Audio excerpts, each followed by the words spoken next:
Welcome back to Aetheral Space 2.11. We did it. We're doing it. So, last time, Dragon and Bruno slash Serena fought. It was kind of. Yeah. Dragon and Bruno slash Serena fought one of the automatics, and they finally managed to take it out. And Bruno was giving Dragon a bunch of shit, and Dragon fucking. The dragon inside him woke up and he went off. And he was like, listen here, fuckhead. My name's Dragon Hadrian, and I've got a plan. And he's like, all right, what's your plan? And he's like, we're going to ambush Samael. We're going to put caltrops along the ground, and he's going to hurt his handsies. Ow, my hand, let's get out of here. So, yeah. We're going to see where it goes. I'm starting to feel a little tired and out of breath, so I may switch off with Tanhony after a bit. I'm unsure yet, but let's see what I've got. Yeah. The man called Samael Ambrosio Zakos strode through a battlefield, hands clasped behind his back, allowing his automatic entourage to do their work. I assume this is a flashback, because they don't live on a planet. Yaslav isn't full of black sand, right? We'll see what this is. Okay. The landscape was black sand, seemingly endless black sand, punctuated by the occasional scrap of debris. Not far away, the remains of a ship stuck out of the sand, black smoke pouring out of it, a lot of blackness. From the look of the vessel, it was some kind of patchwork freighter, likely used by a pirate crew or smuggler gang. The pirates or smugglers, whichever they were, took cover behind the debris embedded into the ground, a ragtag band of soon-to-be corpses. Listening, Dragon could hear them shouting to each other in a variety of languages, doing their best to keep their heads under cover as the endless rain of the automatic's fire poured forth. So I guess Yaslav is covered in black sand, then. It is not. It is not? No. We'll see. Oh, so he somehow had met Samael before? We're gonna see. Read the story. Okay, sorry.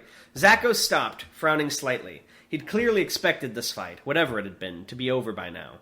This was a man who dislikes drawn-out confrontations, then, and preferred gratification on a shorter timescale. The special officer stopped walking, and instead thrust a huge palm forward, his long arm fully extended out. Jaundiced yellow aether sparked around the arm, like a serpent coiling around it. A wicked grin spread across his face. While he preferred not getting his hands dirty, it seemed that he enjoyed it all the same. Some of the shards of debris his enemies were hiding behind began to vibrate in the ground, and a moment later they burst out of it, flying towards Zakos' outstretched hand as if being pulled by some invisible force. Oh, so his special ability is magnet. Even one of the enemies themselves, a shorter man, went hurtling towards Zakos, screaming all the while. Just before the collection of rubble reached Zakos, the special officer closed his fist, and everything that had been flying towards him dropped to the ground. The unfortunate enemy, too, went tumbling down to the ground, rolling painfully until he came to a stop at Zakos' feet. The man looked up. Zakos looked down. The special officer grinned, and his foot came down. Dragon stopped the video file just as a grotesque crunch rang out. He put the script down, swallowing down his nausea. Clearing his throat, he turned to look at Bruno. And there you have it, Dragon said. They were sitting in a small cave they'd managed to track down after destroying the automatic that had crossed their path. Bruno was sitting, leaning against the cave's stone wall, while Dragon had set up a little section for his own use on a nearby rock. His script now lay on that rock, along with the metallic skull of the automatic. A small cable ran from one of the skull's eye sockets to a slot on the side of the script. Bruno shrugged. And there I have what? Dragon tapped his finger against the script screen. That's his ability. He pulls all objects of a certain size into his hand. We can use that to come up with a strategy, so we can beat him. Yeah, by scattering a bunch of caltrops so he stings his little handsies. With a shake of his head, Bruno spoke. No, bad idea. Actually, that can't be true, because if that was his power, how come all the sand didn't swirl towards him? Well, he's had a certain size. Oh, so if it's too small, it doesn't count. No, bad idea. We're in no state to take on a special officer. Dragon sighed, ran his hands over his face. Listen, he said. You're already looking pale again. In a couple of hours, you're going to be out cold, and without Mila to keep you stabilized, there's a pretty good chance you'll end up worse than that before long. And, snapped back Bruno, if we try and take on a special officer and his army of automatics by ourselves, we'll be dead even sooner. The best thing to do would be to wait for Ruth and Skipper to come back. We'll join back up with them, deal with the asshole, and be on our way. Dragon gritted his teeth. Oh, You'll join up with them. I'm sure they'll be glad to have a corpse on their side. Really made up. Really made up? Yeah. Bruno glared at him, looking as if he were going to say something more, but swallowed the words. A moment later, Bruno's face became Serena's. Sorry, Mr. Hadrian. She poured? Pouted. I assume pouted. Bruno's real mad. I'll try to calm him down. These weird... But he's not coming out for now. Sighing, Dragon fell down into a sitting position, thumping the ground with his fist in frustration. He had a plan. He knew the way he could win, but Bruno just wouldn't listen. This is like the fucking... in Hamilton, when Washington's like, convince them otherwise! He managed to get a good idea of Zakos' capabilities from the records in the automatic's file storage, but that information was useless if he didn't have the resources to exploit it. He's not a bad guy, said Serena, smiling sadly. He just doesn't trust you, Mr. Hadrian. And why's that, then? Grumbled Dragon, picking up a loose rock and tossing it at the far wall where it made a satisfying clatter. I saved his life. Yours, too. What more do you have to do to get someone to trust you? Ugh, that had come out badly. The way he'd said it, it sounded like he'd saved Bruno and Serena for the purpose of getting them to trust him. Well, Serena didn't seem too... Dragon! How dare you talk bad about Serena? Likely she wouldn't read that deeply into it. Probably there'd been a little of that, but the whole thing had really been spur of the moment. His body automatically doing a stupid thing, like what had happened with Ruth Blaine. They call it protagonist syndrome. Serena considered the question for a minute, putting a finger to her chin and looking upwards, as if for divine inspiration. She said, I don't think Bruno trusts anyone, Mr. Hadrian. Figures. How about you? Again, the exaggerated consideration. You seem nice, Mr. Hadrian, so I trust you. But nice people have done bad things to us before, so I don't know. Of course. Now Serena was doubting him. Was that, Cot, then? He said wearily. I heard Bruno mention that name. Mr. Hadrian. Is this the right voice I'm using? No, not really. She just loves the italics. Mr. Hadrian. Like that? Yeah. It just all with emphasis on. Mumbled Dragon, staring at the cave wall as if it were the most interesting thing in the world. Mr. Hadrian. What? Said Dragon, turning to look at her. The second he did, his heart almost leapt out of his chest. The same smile was on Serena's face, but her eyes were like ice, an eerie calm. She was unnaturally still, staring at him. Angry sparks of violet aether trailed along her hands, and cracks were slowly spreading along the stone she was gripping with them. Mr. Hadrian, she said, with a sweetness like a subtle blade. Please don't say that name in front of me again. Ever. Mutely, Dragon nodded. He had no doubt that Serena could dispatch him with ease, if she ever had a mind to. Bruno excelled in defense, but Serena was capable... Yeah, I did realize it's a good thing that Bruno's not the offense one, or Dragon would probably already be dead. But Serena was capable of relentless, ferocious attack. Okay, Serena grinned, all restrained anger disappearing from her expression in a second.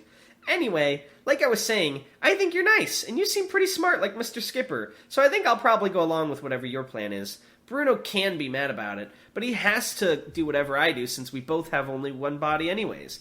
It's annoying sometimes, but that's just the way it is, I guess, you know? Dragon blinked. Apparently Serena agreed with him, but it really felt like he'd been subject to a verbal avalanche. Thanks, he said, scratching his cheek.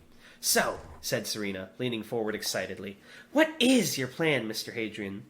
Dragon unfolded his archive and began to speak. Samael Ambrosio Zakos took in a deep breath through his nose as he looked down at the wreckage of one of his precious automatics. Two of its fellows flanked him, pointing their plasma rifles warily into the undergrowth surrounding them. Unbelievable! Unbelievable! What a wasted investment. What an insult to his financial power. His automatics were the finest money could buy, fit only for the upper echelon of special officers.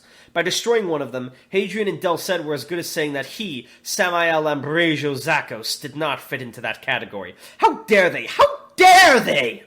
Another breath through the nose as he knelt down, looking at his automatic's remains. The majority of the torso and the melted remains of one arm, along with the legs, one of which was snapped in half. The skull and one arm were missing, stolen, pillaged. The insolence of such a thing. It was not something that could be forgiven without blood. Just like a toy Musashi, they were looking down on him like trash, like pirate trash! Conceited, disrespectful, unacceptable, unacceptable! Punishment was needed. Immediate punishment. Even if they were not yet in his grasp, he had to punish them all the same. Otherwise, this insult would sit in his stomach like a stone, weighing down, holding him underneath the water. A wonderfully just thought popped into his head. A black grin spread across his face. "With me," he said, driving his foot through the ribcage of the failure. "I have business with that humorist camp." Bruno Del Cid was in the past again. It wasn't so bad. Usually when he gave up control of the body, he entered a wonderful inky blackness where he could sleep without interruption. The rest of the time, he ended up here, inhabiting old memories. If those memories ended up being of the 6 months they'd spent in that interrogation room on Tass, it was hellish. But luckily that wasn't the case this time. He was laying in a field in Chorus 4, nestled in a bed of fool's ice. The fragile crystals exuded a slight warmth, and Bruno felt as if he could have just fallen asleep there forever. Maybe it would have been better for everyone if he had. That way he wouldn't have met Cot. Wouldn't have ended up being so fucked. Wouldn't have ended up being just the two of them. The whole world smelled like mint. Twin suns occupied the sky above, exuding a calm blue glow that made it feel as though the whole planet were underwater. He'd always loved that sky. Jakob had too. Wait, what? "Hey," said Serena calmly, from a little bit behind him. Bruno sighed. It wasn't as if this was unexpected. Serena wasn't the kind of person who could leave him alone when he was so obviously agitated. He sat up, tiny crystals of fool's ice falling off his clothes, and looked towards her. Like him, she looked a few years younger at the time of this memory. At the time of this memory, they'd been around 15 or so. She was wearing a sundress, hands clasped behind her back, looking up at the sky with a frown. Wait, in this memory, are they two separate people? No, it's just sort of weird mental shit. Okay. "Feels like I'm gonna drown here," she said, frowning. Bruno smiled wearily. "You never liked it here, did you?" His gaze drifted past her, to the red dome a distance away, half embedded into a mountain. The facility they'd grown up in. Deep down, Bruno knew he thought of it as home, but Serena had never felt the same. "What's there to like?" she said, brow furrowed. "It feels like a prison here. I like being able to do what I want." He raised an eyebrow. "Why are you listening to Dragon Hadrian, then?" "Because I want to. It seems like a good idea to me." "Well, then," he scowled. "You really are an idiot, then." He regretted the words the moment they left his mouth. Serena looked at him, eyes sad, blinking. "Sorry," he said hurriedly. "I didn't mean that. You know I didn't mean that. It's just everything, you know? This all rings familiar to me." She nodded. "Yeah," she said softly. "I know."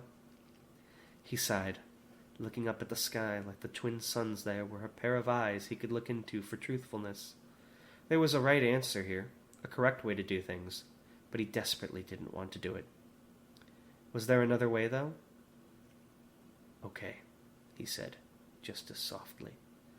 To an outside observer, it would have been difficult to tell their voices apart. "I don't trust Hadrian, but I trust you." "Thank you so much." Bruno nodded, took in a deep breath as if to force down his pride with it. "So," he said, "what's this plan of his, then?" Ooh. A wee bit of world building. I want to know more about their past. I want to know who the fuck Jakob is. I want to know what Kat did. I want to know what the plan is, and I have a feeling I'm not going to see it in the next chapter. I'm only going to see the beginning of it. There's so many things. This is a really good chapter. I liked it. I hope I did justice narrating it. Thank you. Because, wowee. Alright, here's a question.